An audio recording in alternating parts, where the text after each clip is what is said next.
코로나19 사태가 여전히 진행 중인 가운데 세계 곳곳에서 원숭이 두창 감염 사례가 나오고 있습니다. 제2의 팬데믹이 벌어지는 건 아닐까 우려도 되는데요. 전문가와 함께 알아보겠습니다. 가톨릭대 의대 백순영 명예교수 나오셨습니다. 어서 오십시오.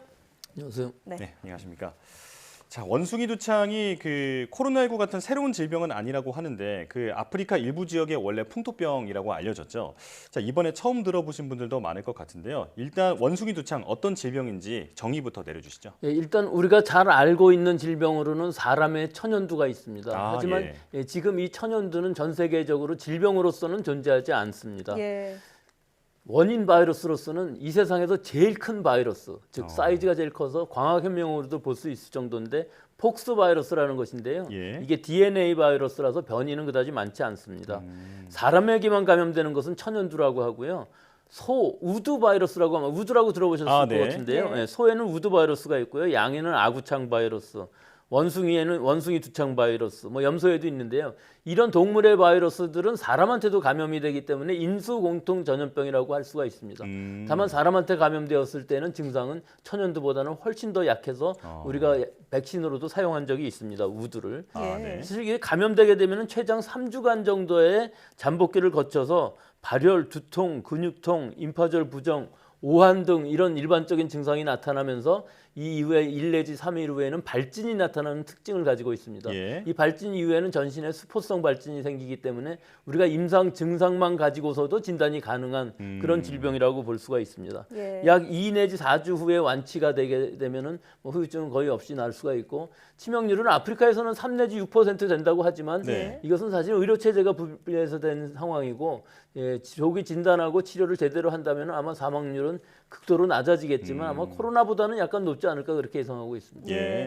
잘 알려지지 않은 질병이라서 실감이 잘 안 나는데 앞서 방금도 이제 언급을 하셨듯이 치명률이 3에서 6%라고 하시지 않았습니까? 이게 코로나19와 비교를 한다면 어느 정도 우리가 좀 체감을 할 수 있을까요? 글쎄요, 이게 전 세계적으로도 환자 수가 너무 적어서 사망률 자체도 편차가 굉장히 큽니다. 그렇기 때문에 우리가 지금 이 예방 백신이 있는 상황이지만 실제로는 천연두에 대한 예방 백신이지 원숭이 두창에 대한 예방 백신은 아니거든요. 그런데 이제 덴마크의 바바리안 노르딕이라는 회사에서 만든 제노오스라는 이런 이름이 좀 어렵습니다. 지네오스라는 것이 있는데 이 백신은 사실은 유일하게 원숭이 두창에도 효과가 있는 것으로 되어 있는데 예방뿐만 아니라 접촉 후에 4일 이내에 접종을 받으면은 이 감염이 예방된다고 되고 있거든요. 그렇기 때문에 실제로 감염이 확산된다고 그러면은 이런 예방 백신과 치료제가 있고 이 바이러스에 대해서는 연구도 굉장히 많이 되어 있기 때문에 사실 그렇게 위험한 바이러스는 아니고요. 또 접촉에 의해서 감염이 되는 것이기 때문에 호흡기 비말로의 감염은 상당히 제한적입니다. 따라서 이 사망률의 경우에 있어서도 대부분의 경우 어린 아이들, 소아가 2차 감염에 의해서 즉 이 원숭이 두창에 감염된 다음에 면역력이 떨어짐으로 해서 2차 여러 가지 감염들이 일어나서 사망하는 경우들이 많기 때문에 선진국에 있어서 아직까지 200명 가까이 발생을 했습니다만 사망자도 없는 상황이고 의료체제만 제대로 되어 있다면 아마 사망률은 상당히 낮을 것으로는 예상이 됩니다만 아직까지는 숫자가 너무 적어서 확실치는 않습니다. 지금 이제 의료체계가 잘 갖춰져 있는 나라에서는 크게 걱정할 만한 질병은 아니다 말씀하셨지만 알려지지 않은 질환이다 보니까 우려가 큰 건 사실입니다. 자, 그렇다면 왜 이제 확산을 하게 됐는지를 알아볼 텐데요. 그 원인은 뭐라고 보십니까?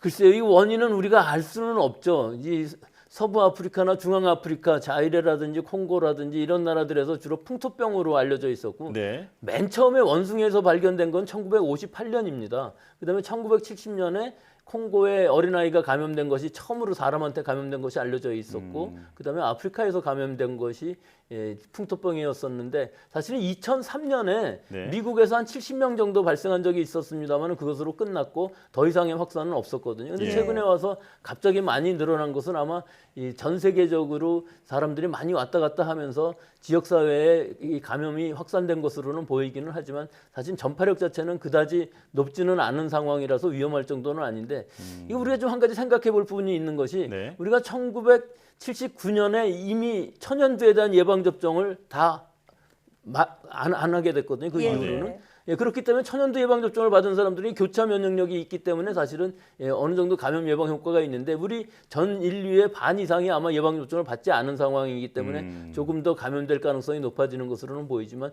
일단 동물의 두창 바이러스가 사람에 감염되었을 때 그 치명률은 사실은 굉장히 낮다고 볼 수가 있고 우리가 우두 같은 것들도 생백신으로 사용해서 우리가 종두법에 의해서 네. 천연두를 박멸한 경험이 있는 바이러스이기 때문에 사실 그다지 위험하다고 보기는 지금으로서는 어려운 상황입니다. 그렇군요.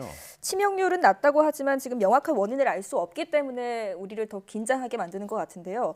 지금 공식적으로는 국내 감염 사례가 확인된 바는 없습니다. 하지만 이제 잠복기가 또 있는 만큼 안심할 수는 없는데 현재까지 지금 국내 유입 가능성 있다고 보십니까? 현재까지는 없을 것으로 보이는데 잠복기 말씀하셨는데 잠복기가 뭐 3주 정도 길지만 이 잠복기 동안에 호흡기에 의한 비말 감염, 즉 초기에는 우리 상기도에서 증식을 하기 때문에 비말 감염이 가능하기는 한데요. 거의 이런 비말 감염에 의해서 전염되는 건 없고요.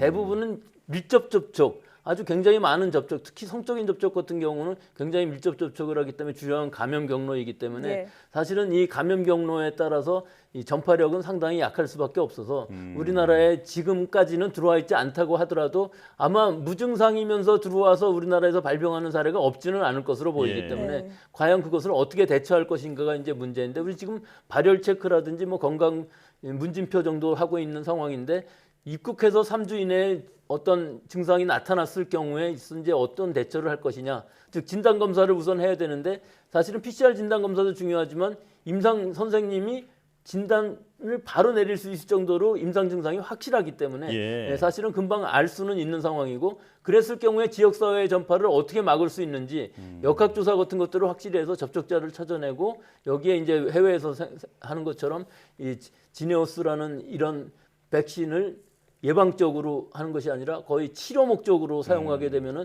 확산을 막을 수가 있기 때문에 사용할 수가 있는데 아직까지 우리나라에서는 이 백신에 대해서 도입된 적도 없고 승인된 적이 없기 때문에 이 해외에서도 지금 이 백신들을 주문하면서 그런 목적으로 사용하려고 하고 있고요. 미국에서도 미국이나 캐나다는 사실 많이 갖고 있습니다. 그리고 독일인 경우에 있어서도 4만 도즈 정도를 주문했다고 그러니까 우리나라도 이것을 주문하고 승인함으로 해서 이런 조치를 할 필요가 있는 시기라고 보겠습니다.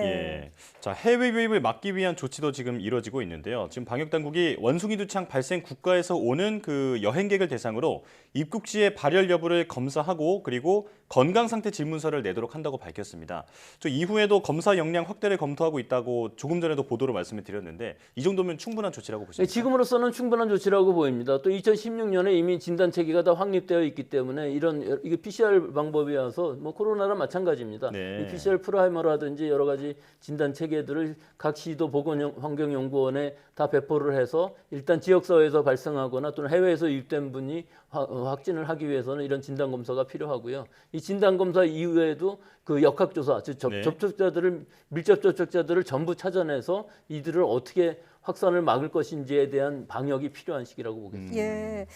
조금 전에 이제 방역 당국이 진단 체계로는 충분한 조치를 취하고 있다 이렇게 진단을 하셨는데 한 가지 궁금한 점이 지금 원숭이 두창 예방 효과가 있는 것으로 알려진 백신을 우리가 충분히 비축하고 있다. 하지만 지금 당장 사용하지는 않을 것이다 이렇게 밝혔거든요. 이건 어떤 이유 때문일까요? 그건 조금 팩트가 틀린 부분이 있는데요. 우리가 가지고 있는 이 백신은 3,500만 도즈. 이건 HK 이노엔이라는 회사에서 2008년에 승인을 받은 것인데 원숭이 두창에 대해서는 실험은 없습니다. 그렇기 때문에 이건 생물 테러에 대비하기 위해서 비축분으로 가지고 있는 것이기 때문에 생물 테러 이외의 일반적인 접종은 사실은 가능하지 않고요. 또 원숭이 두창에 대해서는 사실 승인되어 있지도 않기 때문에 우리가 사용할 수가 없어서 이 덴마크의 지네오스라는 이 백신을 우리가 도입하는 수밖에 지금으로서는 없는 상황입니다. 교수님 지금 말씀하신 그 3,500만 명분이라는 게 사람 두창 백신인 거죠? 이건 건조 백신으로요. 생백신입니다. 그래서 3,500만 명한테 접종을 할 수가 있는 분량이고요. 이 물량은 생물 테러를 대비하기 위해서 천연두에 대한 백신인데 사실은 이 백신은 좀 어린아이들 같은 경우 뇌염 같은 부작용들이 있고 여러 가지 부작용 사례들이 있기 때문에 이렇게 갑자기 대규모로 접종하기는 어려운 상황이고 그런 계획도 아마 없는 것으로는 알고 있습니다. 예. 자, 교수님께서도 계속 말씀해 주신 게 지금 WHO의 입장과도 이제 맥을 같이 하고 있는데요. 이제 원숭이 두창이 현재 억제 가능한 수준이라고 밝혔습니다.